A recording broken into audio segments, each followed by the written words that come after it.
that this morning and lift him up to you too. In Jesus' name, amen.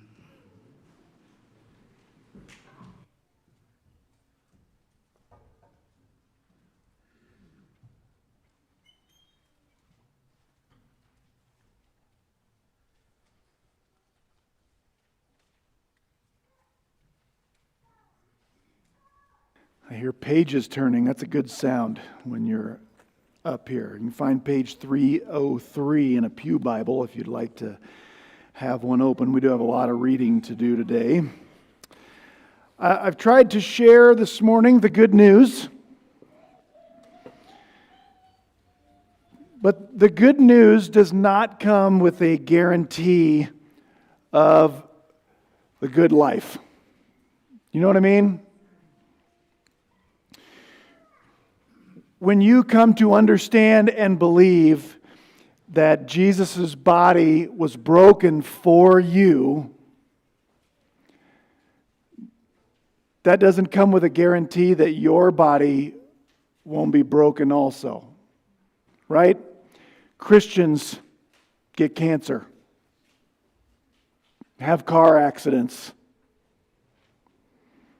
And I haven't done the research, but I'm pretty sure that stuff happens to Christians at the same rate it happens to everyone else, right? And it's not just diagnoses and physical ailments either. When we come to understand that Jesus' body was broken for us, that doesn't protect us from having a broken heart either. We could go around the room this morning and collect stories. And we would hear story after story of broken lives, broken bodies, broken hearts, broken promises. Right?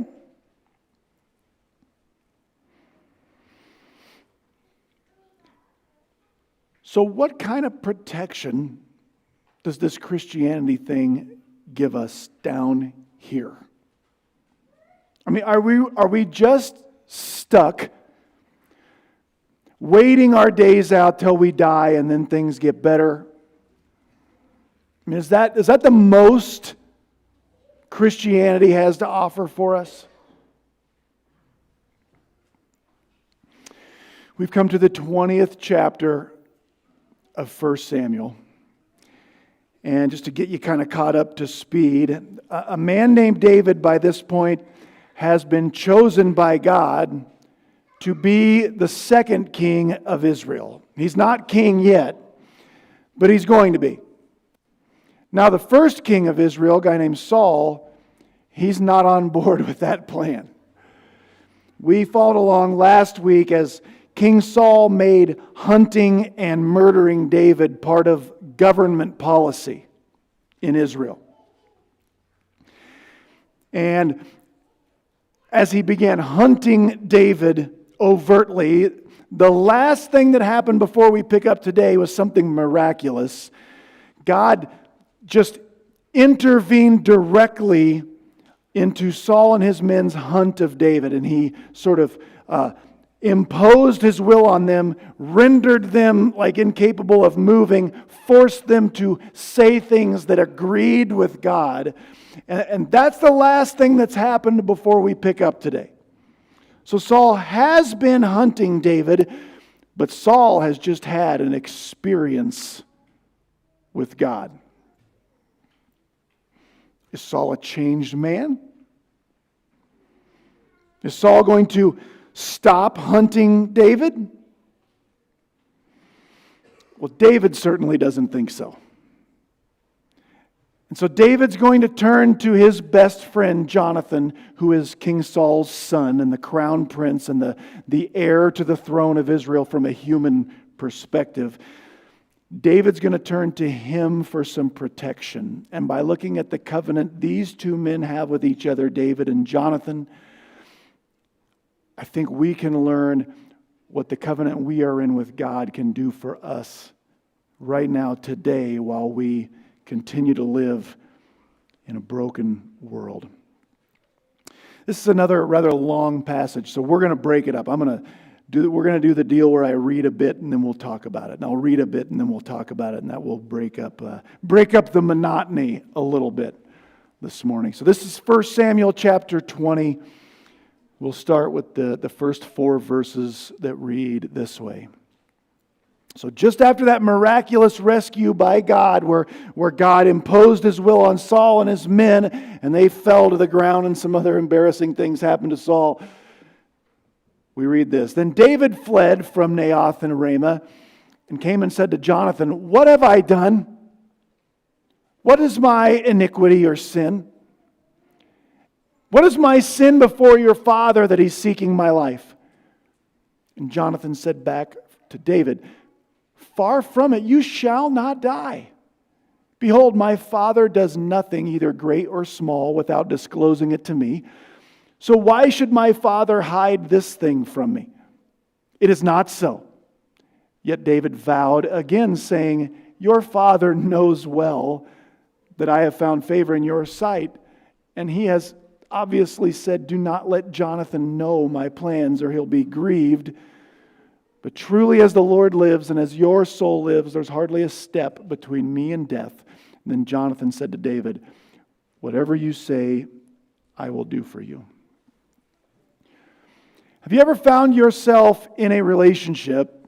It can be a romantic relationship, but it can just be a friend, a parent, a child, a sibling. Have you ever found yourself where that relationship has gone south and you don't really know why?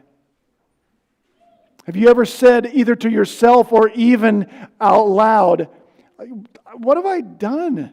Like, I would love to fix this, but I don't even know what to fix"? It's actually pretty common. That's where David is with King Saul. David doesn't understand why Saul wants to kill him. David is not at any point in this passage trying to discern if Saul is hostile toward him. He knows that. What he doesn't understand is why. And it's no wonder. David has been really like the best thing that's ever happened to King Saul as king. But Saul consistently wants to murder him, which is a problem in a relationship. Saul's son comes across as a little naive here, maybe. He thinks maybe his dad has changed.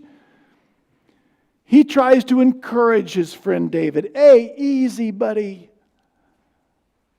But he does demonstrate tremendous faith. He just says, "You are not going to die." Why can Jonathan be so sure? Because God has said so. Throughout this passage, Jonathan seems more sure that David's going to survive to be the next king than David does. But he also says to David here, "If my dad still wanted to kill you, I would know." And remember, last time Jonathan went and talked to his dad and told him, "Hey, don't kill David," Saul changed. So Jonathan thinks, "I would know if dad was planning to kill you, and I haven't been told that." David says, "Buddy, your dad knows he knows we're boys. Your dad has decided not to let you in on those plans anymore." In verse 4, this seems out of place, where Jonathan says to David, "Whatever you say, I will do for you." This is Jonathan just reiterating the covenant they made a couple chapters ago. Jonathan promised, "I am going to be loyal to you, David, over and above my loyalty to my dad, the king." So that's sort of the intro. Let's go on to verse 5.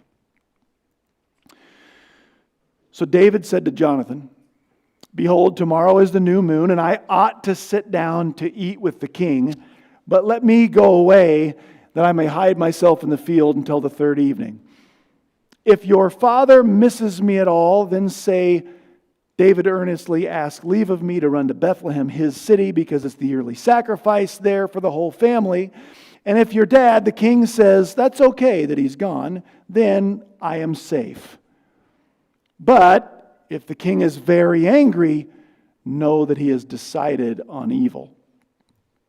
Verse 8, therefore deal kindly with your servant, that's David saying, with me, for you have brought me into a covenant of the Lord with you, Jonathan. And if there's any iniquity in me, put me to death yourself. For why then should you bring me to your father? Jonathan said, far be it from you. For if I should indeed learn that evil has been decided by my father to come upon you, then would I not tell you about it? New moon festivals were a common thing in the ancient world. We can talk about why that is at a different time. The important thing here is at the beginning of each new lunar cycle, every 28 days at the new moon, Saul apparently had a multiple evening business dinner amongst his closest advisors that David usually went to. And David realizes correctly, I can't go because he's trying to kill me. So David devises a test. Jonathan has just said, whatever you ask me to do, I'll do it. And David said, here's what I want you to do. This is going to be our test. This is not a test to see whether or not Saul wants to kill David. David knows Saul wants to kill David. This is a test to see if Jonathan is still in the inner circle of those plans.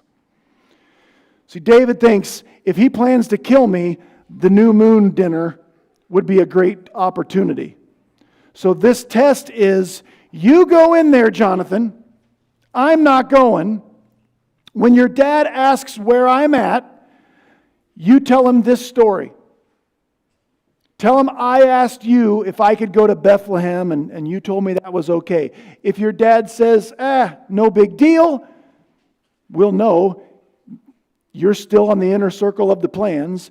But if your dad gets really furious that I'm not there, we'll know he was going to kill me then. Because he won't be mad because he enjoys my company so much that he will just miss me. He obviously hates me. That's the test. Now, one question you might have this morning, and as we go forward, is that what does David tell Jonathan to do to his dad? What would we call that kind of story? It's a lie. It's not true. Last week, I said what Paul said, we should not do evil so that good may come, right? Well, I just want to help you get in their minds. This is not an encouragement for this. I just want to let you know, in Jewish tradition, Israelite tradition, and we know this later written down in works like the Talmud, in Israelite thought, a lie was permissible under the law if it saved innocent life. So that's their thought. Not if it made innocent life more easy or avoided discomfort, but if it saved innocent life, the religious authorities had decided lies were okay. Okay? So that's why David's going to be okay lying as we go forward, because he is innocent life as it comes to Saul. Verse 10. Then David said to Jonathan, who will tell me whether your father's mad or not with my absence? Jonathan said to David, come, let's go out into the field. So both of them went out into the field. And then Jonathan said to David, the Lord, the God of Israel, be witness. When I have sounded out my father about this time tomorrow or the third day, behold, if there's a good feeling toward David, shall I not then send to you and make it known to you? If it please my father to do you harm, may the Lord do so to Jonathan, and more also, if I do not make it known to you and send you away, that you go in safety. And may the Lord be with you as he has been with my father. First thing I want you to notice here, because it's going to be important in a second. David's question is basically, how am I going to learn whether or not your dad is okay with my absence, whether or not you are still on the inner circle, if you can provide me any safety? Jonathan doesn't really answer that question yet. We're going to come back to that. In verse 11, Jonathan's not ready. He's not ready to talk about that part of the plan yet. He says, first, let's get out of here and go out in the middle of a field where we know we're not being listened to. But then he wants to talk about his loyalty to David. Because David, throughout this passage, he kind of questions Jonathan's loyalty a bit. And so Jonathan wants to reiterate it. And listen, I don't blame David for that. David's incredibly vulnerable. The smart thing from a worldly perspective for Jonathan to do would be to eliminate David, because then Jonathan can be king. So Jonathan says, I'm going to tell you, buddy, I'm on your side.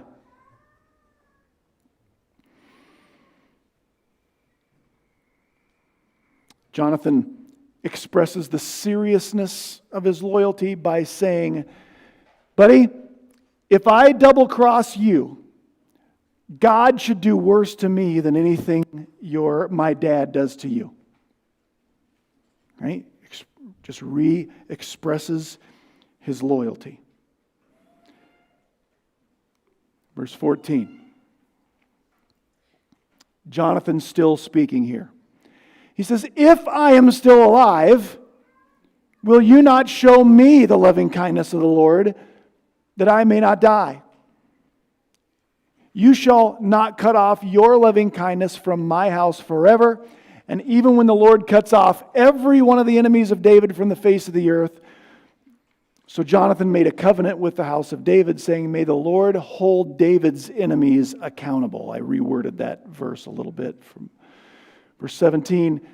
Jonathan made David vow again because of his love for him, because he loved him as his own life. Okay, a second ago, David took the conversation in a different direction, questioned Jonathan's loyalty. Now it's Jonathan's turn.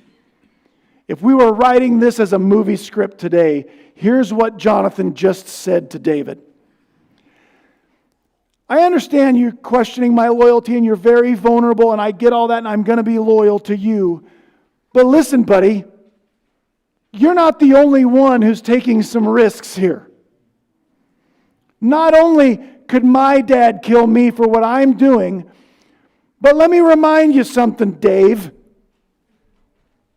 You are the one that has God's promise that you are going to survive this.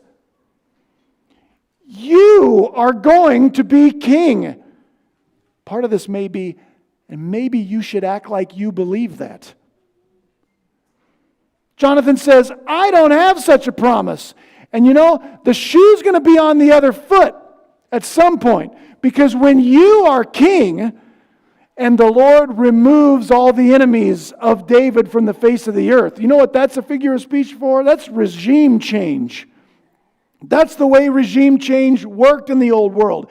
When one royal family is no longer on the throne and a new royal family comes to power, guess what happens to the old royal family? They start waking up with horse heads in bed beside them, right? Right? They get stuffed in the trunk of 1970s Cadillacs, driven out in the desert. You've seen the movies. Don't watch those movies. They're terrible. All right, do you see what Jonathan is saying? So Jonathan says, how about you show some loyalty to me? When you get to be king and the enemies of David start getting killed, how about you give me your word, I won't be among them? And Jonathan makes David vow some mutual love for him. And David does. He vows to protect Jonathan and Jonathan's household. He's going to keep that vow, but it'll be a while before we get there. All right, now we finally hear about the plan David asked about in verse 10. In verse 10, David, how am I going to know whether your dad is angry with me and I need to run away, or if we're okay here and you can be some protection? Verse 18. Then Jonathan said to him, tomorrow is the new moon, and you will be missed because your seat will be empty. When you have stayed for 3 days, you shall go out quickly and come to that place we know about where you've hid before. And you shall remain by the stone Ezel. Verse 20. I will shoot 3 arrows to the side as though I was doing some target practice. And behold, I'll send the lad saying, go find the arrows. And if I specifically say to the lad when you're hiding out in that field, hey, the arrows are on that side of you. Go to your right, go to your left. That'll be the signal for you to know there's safety. My Father means you no harm. Verse 22. But if I say to the youth, behold, the arrows are beyond you, keep going farther, that's my signal to you that you need to run away.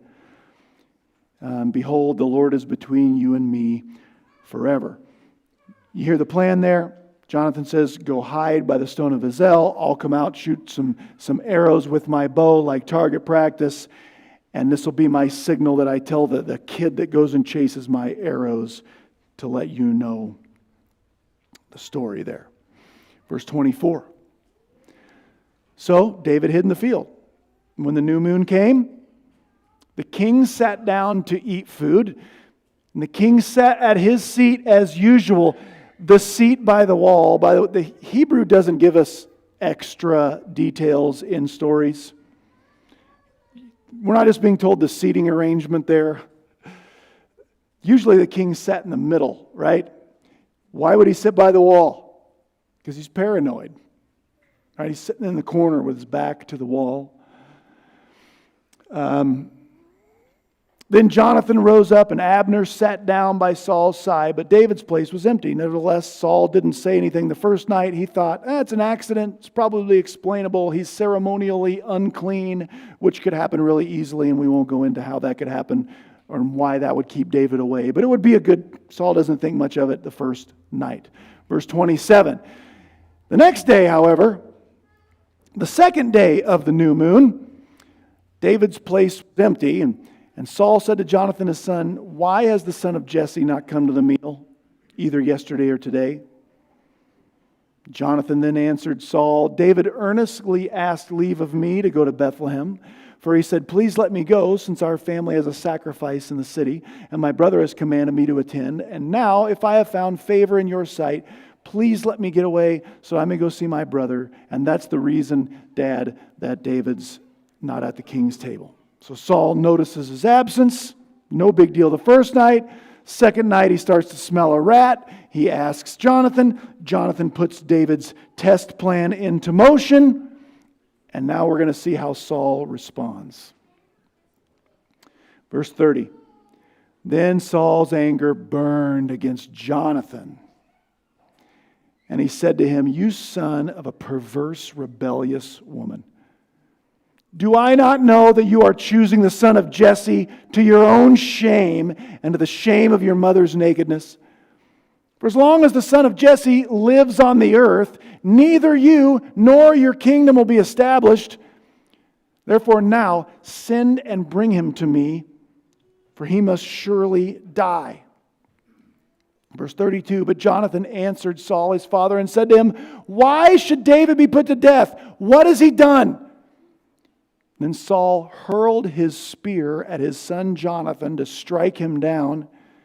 So Jonathan knew that his father had decided firmly, no changing his mind, to put David to death. And Jonathan arose from the table in fierce anger, and he did not eat food on the second day of the new moon, for he was grieved over David because his father had dishonored him. Okay. So it turns out King Saul is not dumb. Evil, sure. Dumb, no. He realizes immediately what is going on. His son has helped David escape. Jonathan has been more loyal to David than he has been loyal to him, which is exactly why Saul didn't what? He didn't tell Jonathan this was a trap the whole time. He's not happy about it, and so now he's going to use shame, guilt, and greed to try to convince Jonathan to sort of come over to the dark side. There's some very Luke Skywalker and Darth Vader overtones to this. He begins by saying basically the ancient Hebrew equivalent of, Jonathan, you are just like your mother sometimes. Let me just call time out for 1 second from the story and say, parents, grandparents, if you ever fall into the trap where you tend to say you remind me so much of your father or mother, can I just encourage you to quit that and never do that again? And ask for forgiveness and tell your young one you were wrong. It does not raise you in the esteem of your child. It demeans your child. It confuses your child. It demeans half of them, their other parent, and it just makes them think you hate them. And then years later, they come in my office with an eating disorder and wanting to kill themselves. Back to our story. That was at no extra charge. He goes on. Do I not know you're loyal to David? I know, Jonathan. And then he says, the ancient Hebrew, this whole mother's nakedness thing, here's what he says there. This family should be ashamed your mom ever conceived you or gave birth to you. Then he calls him stupid. Are you so stupid that you don't realize only one of you and your buddy David can be the next king? And don't think you can be king and David will be okay. You won't be safe for 1 day until he's dead. Then he gives the order. You see what Saul ordered his son to do? Maybe it's not on the screen here. I missed it. Therefore, send and bring him to me. He orders Jonathan to bait the trap. I know he trusts you. You can get him in here. Verse 32, Jonathan does something very courageous. He opposes the sovereign king of Israel to his face in front of his closest men. Why? Tell me one thing David has done. Saul's only answer is to throw a spear at his son, to strike him down, to kill him. If your dad had done that to you, would that be upsetting? Jonathan's upset too. He gets up in fierce anger. But pay attention what he's angry about. Does he run out of there because my dad just humiliated me in front of the highest men in the land, and my dad just tried to kill me? He had every reason to be upset about those things, but look at what he's upset about. My dad is dishonoring the real king.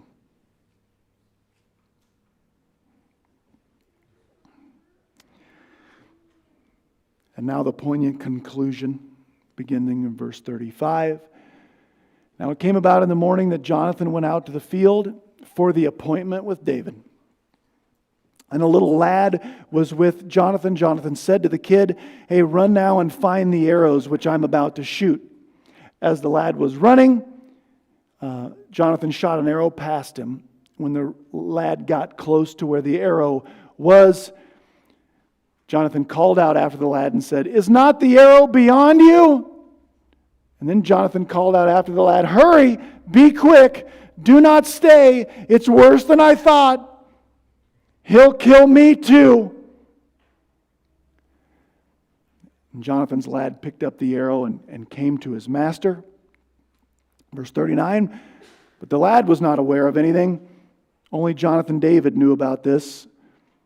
Then Jonathan gave his weapons to the boy and said to him, "And go, bring those into the city." And when the lad was gone, David rose from the south side and came to Jonathan. He fell on his face to the ground. He bowed 3 times, and they kissed each other, and they wept together, but David wept more. And Jonathan said to David, "Go in peace." If your Bible doesn't have the word peace there, write it in. It's in the Hebrew, shalom. "Inasmuch as we have sworn to each other in the name of the Lord, saying, the Lord will be between me and you, and between my descendants and your descendants forever." Then he rose and departed. So David ran away, and Jonathan went back into town.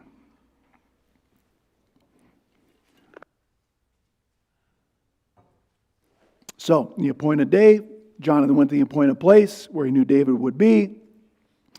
And Jonathan made this part of the plan because he needed a way to get the message to David, even if he had been followed out there. I mean, things didn't go well. Did you pick up on that at the New Moon Festival for Jonathan? Would it have been possible for King Saul to say, "You know what, somebody's got to follow my son around. Somebody's got to go with him"? Maybe the king says, "I think I'm going to go shoot bow and arrows with you this morning, son." It's good for fathers and sons to do things together. So they need a way for Jonathan to give the signal to David if it's not safe to give David the signal. But once they're out there and he does this and he looks around and he knows we're alone, well, now I can go see my friend. But this is David's most vulnerable point. David's no dummy. David knows King Saul would have done everything he could, put whatever pressure he could on Jonathan to kill him. So do you notice what Jonathan does before he goes to meet his friend? He disarms himself. He takes all of his weapons off, gives them to the kid, and says, "Take these back to town because I want my friend to be able to trust me." That's what accountability is for right there. It's not that Jonathan doesn't trust himself with the weapons. He wants to demonstrate to David, "You can trust me." And then this, for my money, this is the best part of the David and Jonathan story, this chapter. And their parting is the best part of the best part.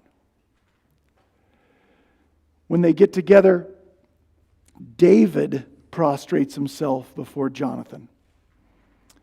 Dr. Davis, whose commentary I'm reading in this, he says nowhere else in the Bible is there one person that bows 3 times before another person or before God or anything. This is David. And they both weep, right? They hug, they embrace, they do their normal Middle Eastern greeting and departing kisses on the cheek. But this is David weeps more. This is David bowing and saying, I understand what you are risking and giving up out of loyalty to me. 3, I know, I understand, I see it. You're a better dude than I gave you credit for. I am sorry I ever doubted you, Jonathan. It's moving to read this and picture it. And then Jonathan says something that doesn't make a lick of sense. He says, "Go in peace. Shalom." Go in a sense of well-being and wholeness and completeness. I'm sorry, what? The weight of the entire government is going to stop at nothing to murder me. I probably will never see the only person on earth who's actually loyal to me. They will see each other again, but they didn't know that at the time. Right? I'm going to be on the run the rest of my life, maybe. And buddy, your advice is go with a sense of well-being and And they get up and David runs away and Jonathan goes back to town and the curtain closes and the story is over. What do we learn from that passage? Besides, this is a great movie we just watched. What do we learn? First, real peace comes from being in the right covenant. At the beginning of our time, I talked about what accepting Christ, it doesn't keep me from getting sick. It doesn't keep my kids from doing dumb things, right? It doesn't keep the car accident from happening. It doesn't keep... So down here on earth, what does this do for me? It's exactly what Jonathan said at the end. I want to begin at the end. Jonathan says to his buddy in this horrifically painful goodbye, "But if we can leave, do you feel peace in your heart? Because I do." We're in the right covenant, David. A covenant with each other, but mainly that one comes out of our covenant with our God. We are doing the right things for the right God at the right time for the right reasons, and it's always going to be worth it. And no matter what's happening around me, I got to tell you, I have a peace about the whole thing. Have you ever felt that? That's what being in covenant with God through faith in Jesus Christ does for us.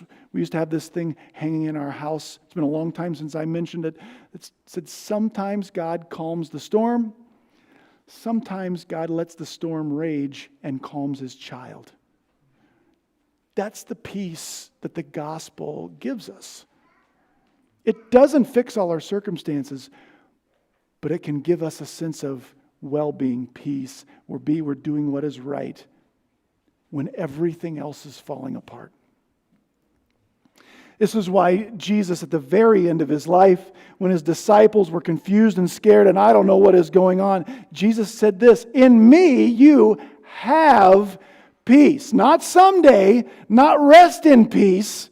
In me you have peace. When? At the same time when in the world you will have tribulation. You can be of good cheer. When? When you're in tribulation in an evil world. Why? Because I have overcome the world. Real peace doesn't come when we can figure out how to arrange all the circumstances of our life to where no pain can get its way in. No. Real peace comes from being in the right covenant with the right king. That's the first thing this passage teaches.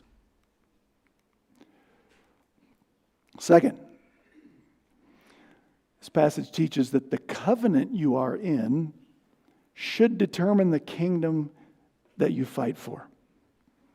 I got to tell you, I love Jonathan so much. I hope someday I get to get a cup of coffee in heaven with Jonathan. And by the way, yes, I hope there is coffee in heaven.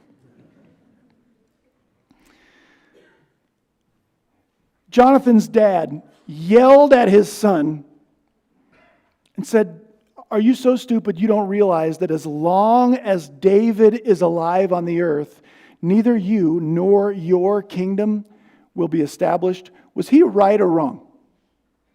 He's exactly right. Saul was not wrong in telling Jonathan, only one of you can be king. Where Saul was wrong is a couple things. First, Jonathan wasn't interested in seeing his kingdom established. He had already thrown his eggs in the basket of another kingdom. He wanted to see David's kingdom established. David on the throne. Jesus told us, those of us who are in covenant with him, we're not supposed to be seeking and building our kingdoms either. Jesus said, seek first, not first in order, first in importance, primarily. Seek his kingdom as opposed to my kingdom. Seek what He says righteousness looks like, not what the world or I can convince myself is righteousness. And then all these things will be added to you. The stuff that you thought that stuff would give you, God will actually give us in His time. You want security? You want to feel loved? You want to feel adored? You want to have purpose? God will give you what your heart really seeks. And He's the King. He can give it. Now, I don't want us to be naive. Living in covenant with Jesus faithfully and fighting to see His kingdom established and Him glorified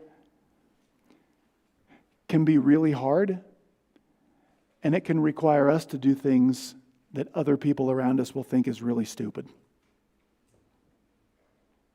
Do you think there were some guys in King Saul's inner circle, even though they liked David and respected David, were sitting there thinking, Jonathan, your dad's kind of got a point.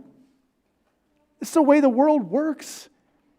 You kill the other guy so he can't be king. Duh.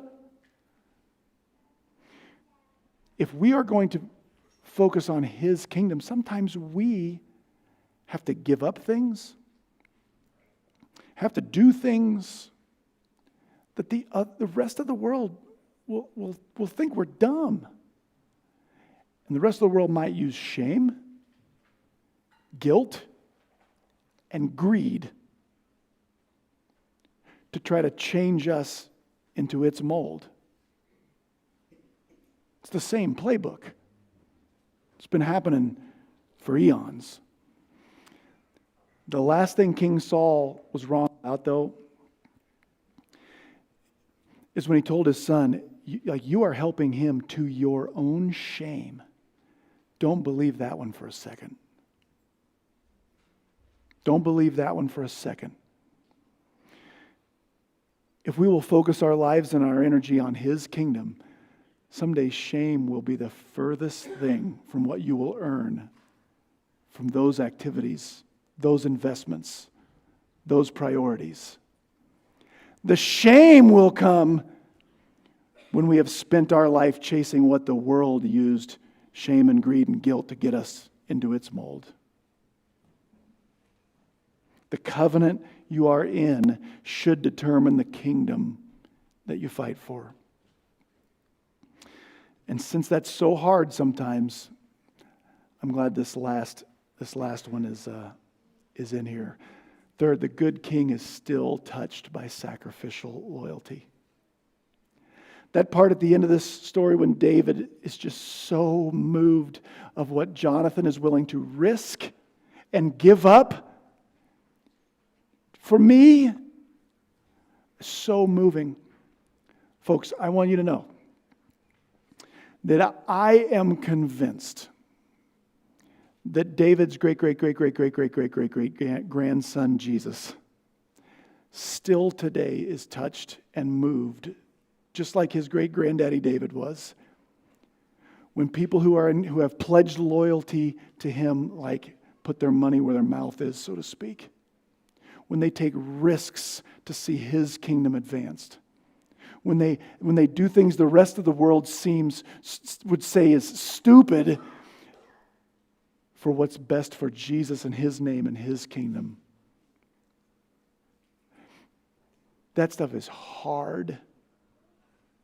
But the good king is still touched and moved when people who love Him are motivated enough to live that way, no matter what anyone else says. And I didn't put this on the screen, but in there when Jonathan said, "You're not the only one taking risks here, King. How about you pledge some loyalty here? How about I have a guarantee that when you get to be king, I won't be among the dead guys?" We get that too. It's okay to say that. Hey, it's okay when you're faced with something, God, the world would tell me to do this, that this is a smart thing to do, but I know you would say this. Do I have the guarantee someday this will be worth it? Do I have your pledge that when the enemies of the good king are wiped from the earth, I won't be among them?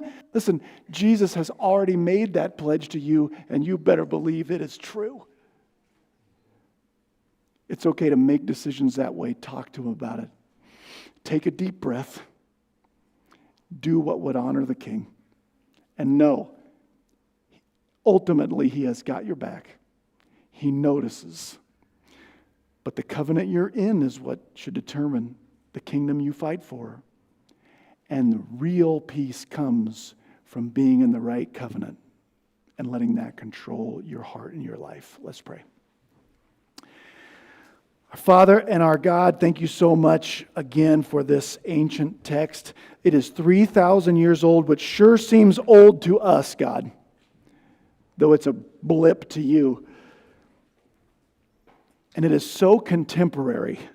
It's amazing, God. It's like we could make this movie or this TV show right now, today. And that's because you haven't changed and people haven't changed. God, for folks here who are not in covenant with you through faith in Jesus Christ, I pray you'd move in their hearts to bring them into covenant with you. For those of us who have made that step, God, I pray you would give us the courage to let the covenant we are in be what controls our lives. Thank you that you still see and recognize things that folks down here do out of loyalty to you when it's hard. And thank you for the guarantee we have that one day the enemies of Jesus Christ will be wiped from the face of the earth, and we will not be among them if we are in covenant with you. We love you, Lord. In Jesus' name, amen. Stand up and let's end our time.